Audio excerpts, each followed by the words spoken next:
So how on earth does an architect go about designing a shoe, and quite a different type of shoe? And to me, really, fashion is, you could describe it as architecture for the body. That was my direction. So we, as an architectural practice, give you a bit of a background about the type of work we did. This is a building in Lancashire, so not just up the road in Preston. And it's a very, very modern insertion in a very, very old building, so the new makes the old really old. This, if you might have seen Grand Designs, you would have possibly seen this on one of those episodes. When we're looking at special types of buildings, you always have to find ways to make something quite extravagant but affordable, and something you can design through using clever technology and clever techniques. This was a building inside a gas tower. We're using flat rolled sheets, but we worked out the geometry, so rather like peeling an orange, you could actually make this curvy shape through a very simple process. This is a building which uses light as its material. So this is a chapel, and the reflection on the ceiling creates a cross shape, but when the window is closed, it becomes more of a neutral space. This is one of the first buildings we did, which is a link between a bridge and a building. This is a harbour master's building, which is elevated at this side here, so the harbour master can see across the top of the boats, and this is the opening section, which is tall enough for kayaks to get underneath as well. Now, our bridge work took us right around the world, you'll see from Moscow, and in this case, in Boston, in America. And this was one of our first completed bridges that we worked on the design. Design is probably 2001. It's just recently been finished. And it was a bridge which spans along the side of the river in between narrow buildings, tall buildings. So it had to go up and below things. So structural concept, you had to have the structure low with maximum clearance above the top, other times a little bit lower. And this is the way the shape went. Now, sometimes the site really influences the way the bridge is designed, and that takes us directly onto what we're going to be looking at on the shoes. Now, without the site, for example, as you'll see the foot, the bridge would look so totally different. So this was a bridge called the Mobius Bridge, and it's a continuous loop between two banks full of archaeology, so we couldn't build anything in that. This was a design for Liverpool, which was between the cathedral and the city, and we used the Fibonacci series, which can be described in maths, but also in nature, and we felt that was quite a good physical and a metaphorical link between the church and the rest of the city. Bridges in Los Angeles we worked on, looking at nodes. We're using single point of contact, lots of different ways of putting material together to create a surface. And then the largest bridges were in Moscow. Now, often when we're designing bridges, the fluid form of the bridge shows where the loads go within the structure. And we use a technology, and we've had them for many years, called 3D printing, rapid prototyping, or additive manufacturing. And it's often the only way to get these complex shapes into a physical form, so you can see it. Now, if you imagine a photocopier that just prints on top of itself all night long, that's basically what a 3D printing process does. So in the morning, the computer just takes this model, divides it into small sections, and then puts it back together. So some of the projects we did are something which is too difficult to describe by architecture alone, so you have to build physical models. Now, I was thinking about a footprint in the sand and how the load of the body gets distributed through that. And I was trying to think, if you look at this extreme case, and you imagine what the bones in the foot are doing, I could feel that the loads of the bones were going straight to the bottom of the foot here. And I wanted to try and find a way to examine this issue here. I could see there was a gap between the foot and the shoe. Now, I thought, why is that bit in the shoe? What can it do? Is it there? And if we designed a shoe today, how would we do it? So at that point, I stopped thinking and made it on my own foot. So I took some paper and masking tape and made a shape around my own foot. I then cut this off to have a look. And it's something that I felt I hadn't seen before. So it had to protect the ball and hold the heel. And these were some of the first sketches. We then developed a 3D file. We then posted that to one website. Later on that evening, the editor of that website called me and asked me to put my name into Google. So after nearly 10 years of architecture and competition wins, there wasn't a single mention of Julian Hakes, the architect, on any website. And there was only pictures of this shoe and lots of interesting blogs and diagrams of the relationship between blisters and cuteness of shoe, which I thought was quite interesting. That's why I quite like this one up here. It comes back on itself the uglier the shoe gets. Now, is this going to... Seems to have frozen the clicker. Oh, there we go. So immediately that posted online. Our Flickr feed did something like this. And then we got picked up by Forbes, which I didn't think was a proper article to start with until I saw it published.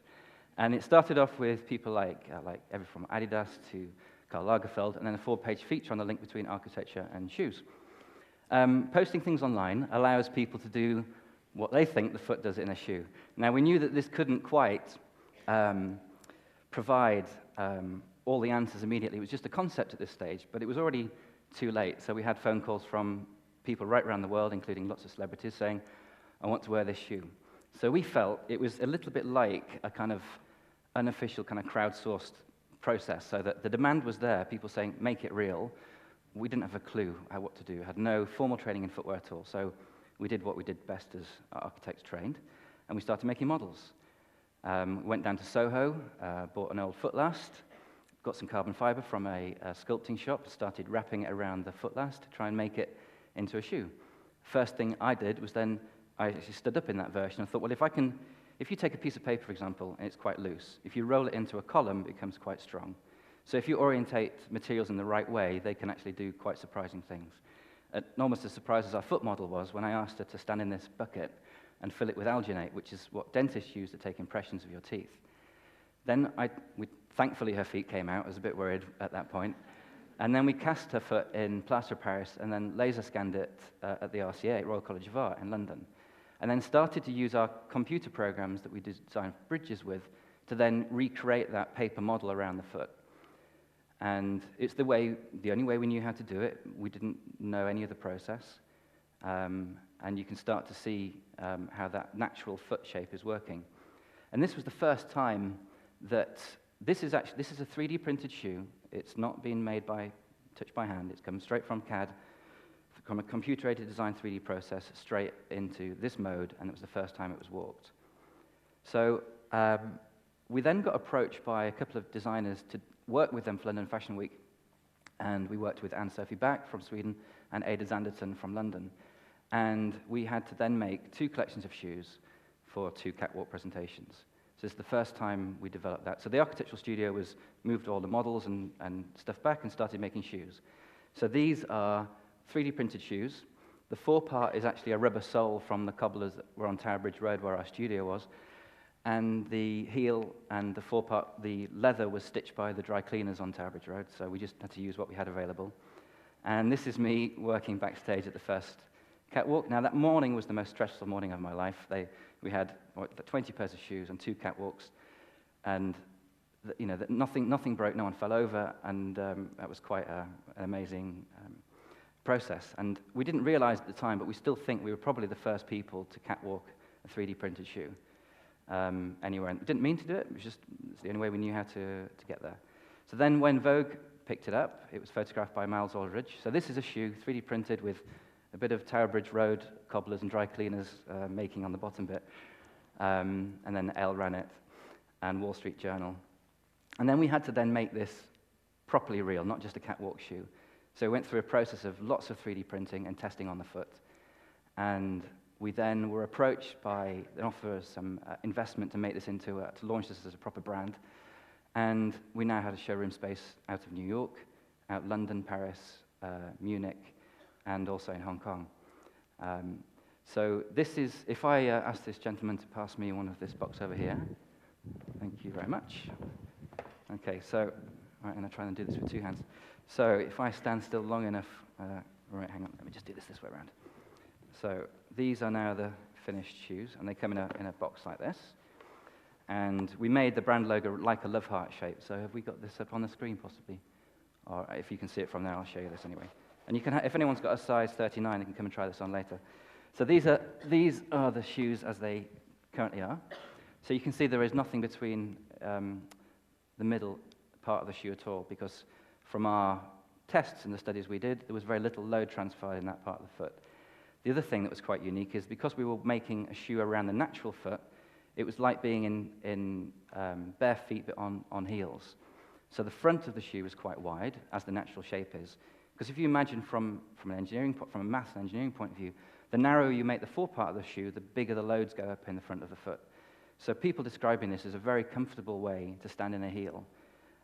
It's the first time it's ever been done in this way, in this shape. So you have different degrees of composite material now in this. You have quite a stiff one here, very flexible at the front and the toe, and the forepart is flexible. So those of you who know shoe types, you could describe it like a wedge. with all the pieces cut out that you don't need. And we've now done process with lots of different materials, different finishes. I quite like it when people wear them in unexpected ways, especially when people mix up the colors and finishes. And this has a kind of timber type of laminate over the top of it. And then through doing London Fashion Week, which we do twice a season, we got a call from, not quite from this guy, but from the guys behind this guy, who wanted to do a pair of shoes as if Tony Stark had designed them for Pepper Potts. And with this being possibly the most high-tech, advanced engineered shoe in existence, it seems a perfect fit for the character. So we were very pleased to be given the chance to collaborate with Disney and Marvel, and we did a shoe with a kind of arc reactor in the heel and a kind of hot rod red ribbon over the top.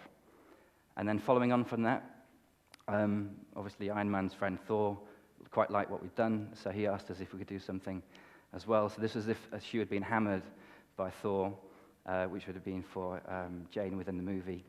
And then when you put the two shoes together, it makes this kind of love heart shape, which we now have in the shoe as a form. And all the time, it was quite nice to link back to the bridge work we'd done, the fun of this, and quite a nice kind of, I guess, kind of side effect of the way we designed the shoe is that you can see here the leg is really long. There's nothing on the inside of the shoe to interrupt the line, and people found that often if you have a shoe with an ankle strap, for example, it interrupts the eye and the shoe looks a lot shorter. So here we have bridges and shoes, buildings and shoes again. And it was quite interesting for me, from a designer point of view, how stylists would use this. This is other people's catwalks when they call the shoes in for London Fashion Week, sometimes matching it with a color, sometimes like this one, sometimes with an accessory. And then we have lots of great fans who love what we do, and I'm really pleased that this is one of our followers who has used them for her wedding, and quite a few people have done similar things to this. And then unexpected things. So this is our good friend Kat Von D wearing them on the Larry King show. And that's when social media and things comes back in again, because this shoe probably wouldn't have existed without the internet, without the demand that was set by people watching at home today. And, Kat found the shoes, she wore them, and it was great to see that. So things coming forward new are some new boot lines. We've got 2 new styles coming next season. This is what the boots look like. So thank you very much.